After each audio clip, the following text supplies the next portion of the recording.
Gli industriali di Treviso e Padova sono pronti a fare la propria parte di fronte alla crisi umanitaria in Ucraina.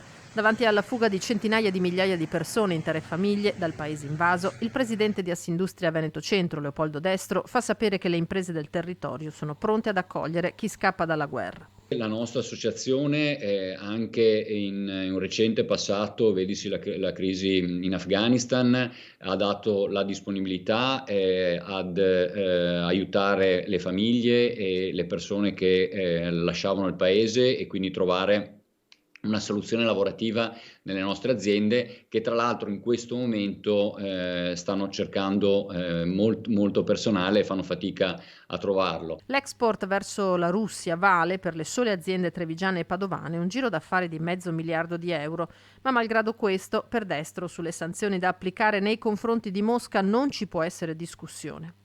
Penso che di fronte a guerra così inaudita e così scellerata, noi dobbiamo essere assertivi e non avere paura anche di queste sanzioni che sicuramente porteranno un contraccolpo, però sicuramente la situazione lo richiede. L'Italia può ricevere uno scossone positivo, dice anzi il presidente degli industriali, sul fronte energetico. Ci vuole però una politica di medio e lungo termine, questo dovrà essere fatto con un mix diciamo energetico chiaro, quindi che veda sicuramente le rinnovabili in primo piano, ma estrazione di gas è possibile già da ora e con eventuali potenziamenti dei rigassificatori che abbiamo. E altre soluzioni ancora che consentano di diversificare le fonti di approvvigionamento.